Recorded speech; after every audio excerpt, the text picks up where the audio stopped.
Morning, Mum. Morning, dear. You'll be pleased to know, Craig, I didn't wait up for you last night. I was home last night. I was studying in my room. Yes, I know, dear, but you were studying very late. Is it really necessary to do all that thinking? Yes, Mum. I'm not so sure.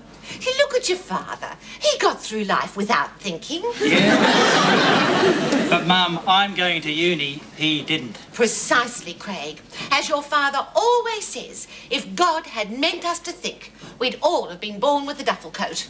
I don't have a duffel coat. Perhaps you should get one, dear, before the next exams. Yes, Mum. Here's your brekkie. Thanks. Craig, I've been thinking. You old sneak. You bought a duffel coat. That's a joke, isn't it? Yes, Mum. Very good. Remind me to laugh about it later, because at the moment I want to be serious. Oh, God, what is it this time? Well, since the magistrate has dismissed all the police appeals and I have finally got my driving licence, I think I'm ready for the next big step. Oh, no, Mum, don't go for a pilot's licence. Craig, don't be silly. What would I want a pilot's licence for? Myers doesn't have a landing strip. What I want is a car. What sort of car? A blue one, to match the licence. Where are you getting it? Can I borrow it? Well, that's what I was thinking, Craig. Seeing as how you'll be borrowing it full time, except for Myers' salesman, I will have to use it if you don't mind. Now, the taxi truck cost a fortune last year. I thought that we could buy it together. Mum, I've only got $20. Good. That's settled then. We'll buy a blue car and we'll go 50-50. How? You buy the petrol, I'll buy the car. But, Mum, Dad'll never give you the money to buy a car. He's been saving for months to buy that heated sheepskin steering wheel cover. I don't know how much blue cars cost, but I don't think I'll be needing any of Ted's money, because I've got a little bit tucked away in the teapot on top of the fridge. How much? 5,000. 5,000? In the teapot? How'd you get $5,000? Very careful housekeeping. And a lottery win I didn't tell your father about.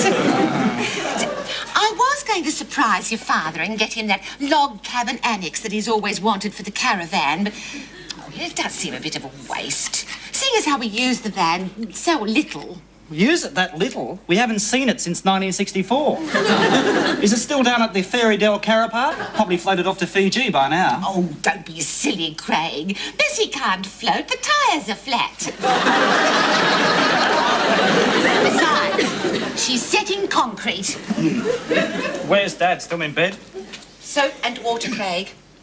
Don't you know what day it is? Saturday? It is more than Saturday. Is it Sunday?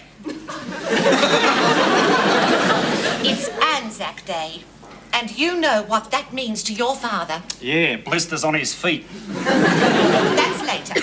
Your father was up at 3 o'clock this morning to go to the dawn service to think about absent diggers. You mean the sensible ones who turned off the alarms and went back to sleep? Soap and water, Craig. They are Anzacs, please. A little respect for the hungover. How did you get out of bed at 3 a.m? A cold wet ex works wonders, Craig. I haven't seen him get out of bed so quickly since the paper boy put that funnel web in the sports section. Oh, Ted, you're back. Of course I'm back, woman. I'm here, aren't I? How was it, dear? Bloody shambles, of course. Oh, Ted, this esky's still full of beer. Of course it is. I didn't drink any of it. Why'd you forget the bottle opener? No.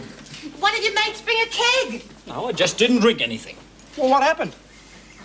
I'd rather not talk about it. It was a most upsetting experience. Oh, I can understand that, dear. Now, tell us what happened. Well, there's nothing to tell. I just got into town early to get a good posse for the Kingswood and beat the dawn rush. And? Got a great parking spot 50 yards from the dais. And? Sat in me car and watched the Navy band stumble out of the bus. And? Got out me medals. And? Pinned them on. And? Fell asleep. When I woke up, they'd all gone. Well, if you slept through all that, what woke you up? 25 Hare Krishnas and a Mr. Whippy van.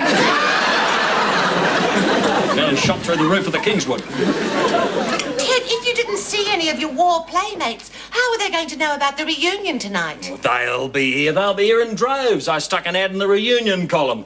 The second field kitchen have got their ears to the ground. Yeah, because they're always asleep. Listen, boy, I've had quite enough of your smart-ass second field kitchen attitude. If it wasn't for us, we wouldn't have won Alamein in 42. No, they would have won it in 41. Trouble was, no one would get into the tanks with anyone who just had one of your Rissoles. Listen, boy. Yeah, sure, Dad. I'll have you know, my Rissoles were mentioned in dispatches. They weren't dispatches, they were prescriptions.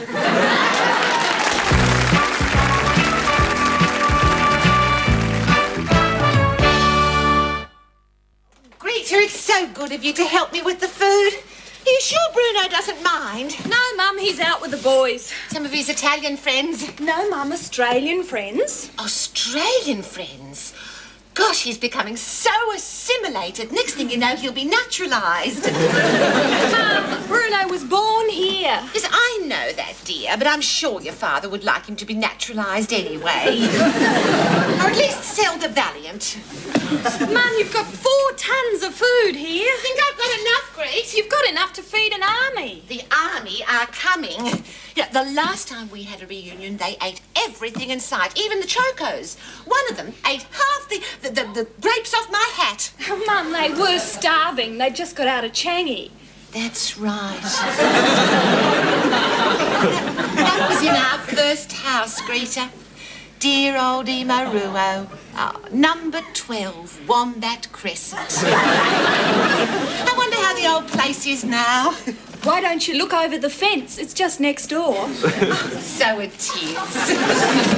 That was the house you were born in, Greta. Do you remember that night? No, Mum, it's a bit of a blur. I remember it. Of course, you weren't born in the house. You were born in the FJ. Oh, and dear old FJ, your father's first car. Gosh, I wish I had $1 for every mile I had to push that car. Between you and me, I think it was the pushing that brought you on. Well, there I was, helping your father clutch start the car down the driveway, when suddenly he lets out the clutch and bang! There I am in the boot with a new you. You mean I was really born in the boot of an FJ Holden? That's right, dear. And they don't come any more Australian than that. No, it's crooked. Straighten it up. Well, you put the bloody thing up. No, I have to supervise to tell you what to do. I couldn't trust you. You wouldn't know where to put it. Yes, I would. Enough of your back chat, boy. Well, how's that? Yeah, well, it's not army, but I suppose it'll have to do. Oh, how the memories come flooding back. Yeah, the old battle standard. The gallons of beans I served under that banner doesn't bear repeating. I bet you they did. Listen, boy, enough of your lip. Good Australian men have died under that banner. I can believe that. Here, wherever the air was thick with explosions, you'd find the second field kitchen. Cooking for victory we were, under the hail of hot lead. Oh, rubbish. No, it's true. You see that hole up there? Artillery fire. Damn near killed us all. Wow. Who fired it? Some smart-ass gunner from Mudgee. Reckoned he got food poisoning from eating our boiled eggs. Donga Jackson got him back a beauty, though. How? Shoved a lump of gravy down the barrel of his 25-pounder. Of course, little did Donga realise that this simple act of revenge was responsible for changing the course of the war and giving Rommel his nickname. Oh, come on, Dad. No, it's true. You know how they used to call Rommel the Grey Fox? Yeah. Well, the reason why is the smart-ass gunner from Mudgee steps out in the morning, slaps a shell in the breech and fires off his 25-pounder. 10 miles away, Rommel's just finishing his shave, steps out of his tent and whack! Covered in gravy. Ah! He goes. Grey Vox. They all salute him and the rest's history. Dad, that is the most ridiculous story I've ever heard. No, it's true. It actually happened. That's why it's in the book. What book? This book I'm writing, The Glorious History of the Second Field Kitchen Under Fire. What? You're writing a war book about a kitchen? What are you calling it? Reach for the pie? It's a story that has to be told, boy. It's an unforgettable part of Australia's military history that no one ever remembers. What's it called? The Cooks Who Won the War. Give us a look at it. Oh, careful, boy, careful. You're holding original military history. All right. I thought you said this was a serious reference work. It is. Well, serious reference works don't start with once upon a time. And why the baby photo of you dribbling on a rattle? All history has to start somewhere. Good. Haven't written much, have you? Well, I've almost finished it. All the photos are pasted in. All I've got to do is fill in the white bits with words. Hey, what's this one? Where you're all smiling in short pants and funny boots. Oh, they'll never let that one through. The War Museum will censor that. Why? That was a scandal. The brass bungled withdrawal from Tobruk. How? They left our unit behind on the dock. Well, how come Luna Park's in the background? Oh, another scandal. That was the time they left us behind on Circular Quay. Hey, what about this one? Some fool in shorts is handing a toaster to Montgomery. That's no ordinary fool in shorts, boy. That's Donga Jackson. It's only now that the Official Secrets Act allows me to reveal to you the full story behind that toaster. Yeah, the toaster was Monty's double. That was no ordinary toaster, boy. That was a top-secret German vertical toaster that Donga and me captured behind enemy lines. Wow. You captured a real live toaster? You sure there are only two of you? Listen, boy, that toaster changed the course of history. Oh, how? We got word from catering intelligence that production of German raisin toast had increased alarmingly. Of course, as soon as we captured the toaster and made breakfast, the reason became laughingly obvious. Make me laugh, make me laugh. The placement of raisins in the bread, when toasted and overlaid on a map, gave away secret German troop movements. You mean... Yes, Donga and I had cracked the Nazi toast code. Dad, one word. What? Ball. Doesn't the beer look pretty great? Looks like a Walt Disney brewery. What's it for? It's your father's idea. It's a beer cake. You spread your nuts around, dear. Yes, Mum. And the sayers with tomato on top? Yes, Mum. Oh, dear, I hope they don't go soggy. Your father doesn't like it when they collapse on his chin. Mum, sit down and relax. It's Dad's reunion and you've done all the work. I'm meant to do all the work, Greta. I'm a housewife. You're not. What about Women's Lib? What would Dad do if you weren't here? Where am I going, Grete? Nowhere. Oh, good, because I haven't got time. No, Mum, what would Dad do if you died? Greta, I couldn't die on him. He'd kill me. No, I've got to keep him in a good mood, so let's have no more talk about my dying. I have got to get a blue car first. There, now, it's all finished. Oh, the cake! Oh, look at the time. Greta, into the kitchen and get the Yes, cake. Mum. Now calm down. How can I calm down when I am panicking? Ted, hurry up! Ted, it's 6:30 and your copper dingo mates will be here any minute. All right. Oh, dear.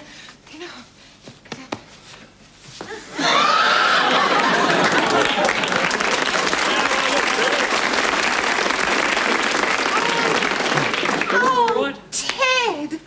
Oh, you look so... Army. Oh, look at your knees. Oh, I'd forgotten how funny they were. Look, one's higher than the other. Stop perving on my knees, woman. Do you think they'll recognise me? Well, I recognised you and I haven't seen your knees for years. Elmer, do I look all right? Yes, Ted. One thing. What? Hats off in the presence of a lady. Where? Ted. Oh, That'll be them. oh, crikey, mother of God! Stand by the door, woman. Yes. Oh, You ready? just a minute, woman.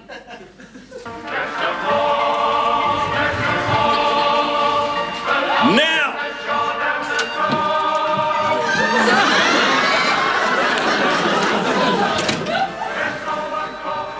Bullpit! Sir! Stand at ease! Sir! G'day. Sir! Bloody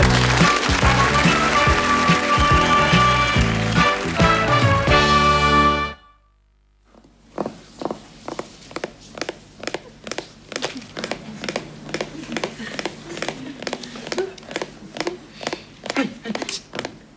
You mind?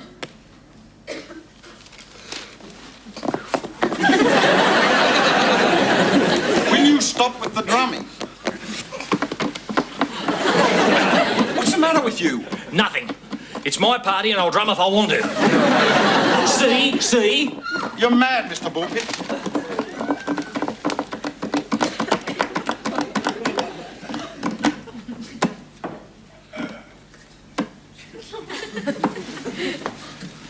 I've only stopped because I want to stop. No other reason. I mean, if you think my fingers are hurting... I wasn't thinking anything. That's right. Typical Valiant owner. Where'd you park that thing anyway? In the driveway. What? How dare you ruin my party? How can a Valiant ruin your party? Because they'll think I've gone and a bunch of wog refos have shifted in. Don't be ridiculous. Move it. Go on. I'm going in a minute. I've just come to pick up Greta. Well, go on, pick her up and piss off. I will. I'll just finish my beer. My beer? All right, I'll finish your beer. Watch it, mate, watch it. Oh, g'day, Bruno. G'day, Craig. Well, where are your mates? I thought they'd be here by now. They are here by now. They're round the corner waiting for that purple Valiant to leave. Is that you, Craig? Yes, Mum. Good boy. I want you to go to the milk bar and get me some more coffee. Mum, I just sat down. Listen, boy, if your mother wants you to go to the milk bar and get some more coffee, you'll go to the milk bar and get some more coffee, and I have spoken. All right. Give us the keys. The Kingswood? You're not taking the Kingswood. I just put new carpet in the hubcaps. You're not taking the Kingswood anywhere, especially not the milk bar. I don't want all those paddle pop sticks clogging up the steel cats. No, take a bus, take a walk. Don't worry, Craig. I'll run you down there and drop you back on the way home. Come on, Greta, going now. Coming. Thanks a lot for the beer, Mr. Bullpit. Leave the money on the fridge. Bye-bye, Dad. Have a nice night. No. Bye-bye, everyone. Bye-bye. Thank you, Greta. Oh. Well, everything's ready. Sausage rolls are in the oven. Party pies are in the oven next door. Cocktail Savaloys are on the boil in number 3. Number 3, they're Tasmanians, aren't they? He is, but it's all right, because she's cooking the Savaloys. Don't know where Donga and the boys are. Anyone there? No. Just a minute. No. Do you like a cup of tea, Ted? Thelma, it's Anzac Day. Cup of beer? Thelma. Crikey, Mother of God, they're here. Someone's at the door, Ted. I wonder who it could be. It's them, Phil. It's the second field kitchen. I knew they'd get through. Well, don't just sit there, woman. Do something useful. What? Open a bloody door. Oh. Where's me hat? Where's me hat? Someone's hidden me hat. Where? Oh, there it is. Get in there, woman. There's a Mr. Jackson to see you. Donga! I think he'd like you to go in, Mr. Jackson. Donga! How are you, copper? Good, you haven't changed a bit. Still fighting fit, eh? Glad to see you after all these years, mate. God, I don't believe it. The old Donga Jackson. Hello, George. George? It's Teddy, remember? No. Of course you do, you old bastard. We knocked around the war together. Oh, we did some crazy things. Remember we used to be called the Terrible Twins? You what? That's my Donga, always joking. That's the Donga I remember. Remember the old 1-2, the battle cry of the kitchen, eh? Ready, go. Ding, dong, the dinner bell tolls. Come and get our Anzac Rissoles. We feed 'em down the digger's cake holes and shove 'em up the Germans' foxholes. Remember, Donga? Oh, not much. But I must say you're looking well, Terry. Ted? Oh, yeah, Ted, sorry. Come on, sit down. The old Donga, eh? Oh, dear. Well. We'll have a beer, eh? Get this in here, Donga. We'll get through a few gallons of this tonight, eh? What do you reckon? Oh, no, thanks, Ted, not for me. What? No, I won't. Sorry, I just did the march, you know, and I had a few. I shouldn't have, really. What are you, crook? No, just got to watch the old ticker. I don't know who nags me the most, the doc or the wife. That'd be right. Have to be the wife, wouldn't it, eh? Yeah. Always the wife. This is mine. Phil. Donga. Phil. I'm pleased to meet you, Mr. Donga. You too, Mrs. Well, I'll be running along. I'll leave you two to have your party by yourselves. Just call when you want the food, Ted. Don't go to any trouble. Oh, she hasn't gone to any trouble, Donga. No, have you, Phil? Anyway, Donga, how was the march? Oh, it was fine. It was good. They seem to be getting longer every year. I don't think I'll be doing it again. They're getting a bit much for me. Oh, never. Look at me. You're as young as you feel, I always say. You don't look too good either. Always joking. You haven't changed, eh, mate? Where are the other blokes? Oh, they said they might pop round later, you know. Let's see how they feel. They'll be here. They'll be around here like a shot as soon as the pubs close. Then the game will be on. Yeah. Yeah. Yep. Yeah, the game will be on, all right. I was only telling young Craig, that's my boy, about the famous Gravox occurrence. Laugh. He couldn't believe it. Of course, he's dying to meet you. You know what kids are like, bit of hero worship. Of course, I'm writing a book about it all, you know. Everything will be in it. All the funny bits and the dangerous bits, of course.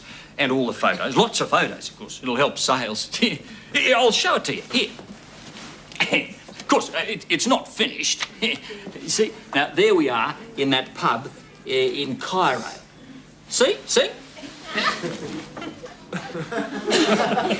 Donga? Oh, come on, Donga, stop messing around. Donga?